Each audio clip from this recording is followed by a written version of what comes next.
What do we think, Erica, about T Swift calling out the double standard? Well, you know the Swifties are my homies, right? Mm-hmm. So I appreciate that I've been called the man a few times, which I take as a compliment. Yes, it is. No, I think that this is completely on brand, and I think she does a really great job when it comes to videos and like really painting the picture.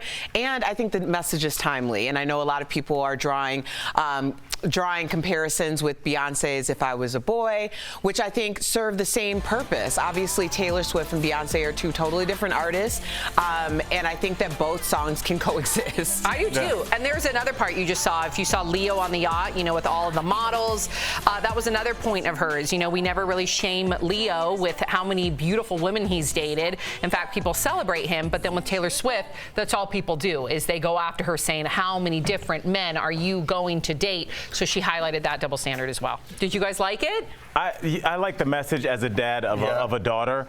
I understand, like, even that song, like, Who Runs the World, Girls, like, just hearing that over and over again, you do have to, especially when you're raising a young woman, get her ready for what's going to be coming at her in the real world. And you have to, I'd rather be overconfident going into the world. So I do understand where this comes from. I understand these songs serve a purpose, and I'm not trying to be PC. I really do appreciate the message because it's necessary. Because there is a double standard. We have to accept that. It's fine. We can move forward, but I do like giving our girls a little empowerment. What other stereotype can you make fun of or degrade other than a white male that she's doing right now? If you put any other color, any other race, any other gender in that, what you're transforming into, you get hammered and you might lose your career. As a white male, I know nobody wants to hear this from a white male, but for a white male, you could say whatever you want to me. I have 2 kids to raise in this world. If I was on a subway, first of all, no one sits like that on the subway. I would never sit like that.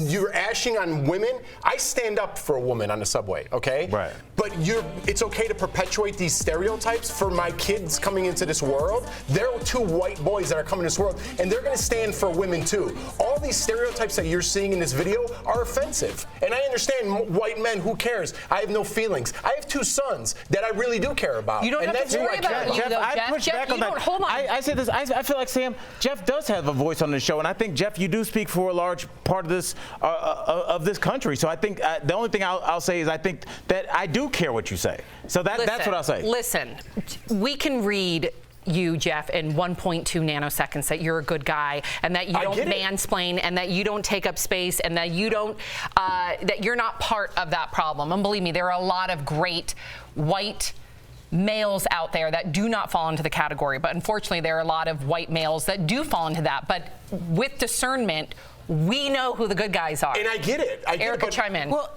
I think you also have to realize that this is her story and her narrative, and I know that it seems as though it's coming after white men. I think it's coming after men in general. She just happens to be a white woman playing a man. I don't know if the race really means anything, and especially on the heels of Miss Americana, which honestly a lot of people who have been Taylor Swift skeptics have watched that on Netflix and have really decided differently about their assumptions about her.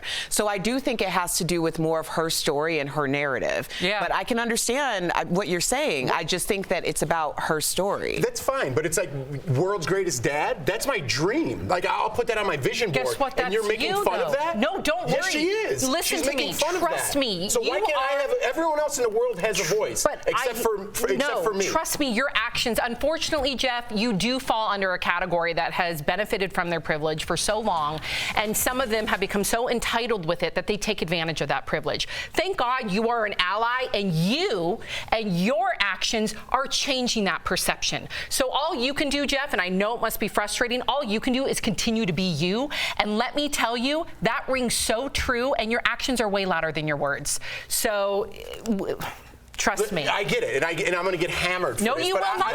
I have to speak my truth, too. Yes, Everyone else in the world does on social media, on this panel. I have to speak my truth, too, and it's not for me. Hammer me on social media. I don't care. It's my 2 little boys that got to come into this world, and I'm not saying it's going to be racist or prejudiced against them. I understand they come in with advantages, but let's have a conversation, okay? And we just did, and let me tell you, you are an incredible dad and an incredible example. And we can't have that conversation without your contribution, Jeff. That's what I'm saying. We appreciate you. I appreciate you guys. I don't need to. It's a big moment for me or anything. Wonderful point.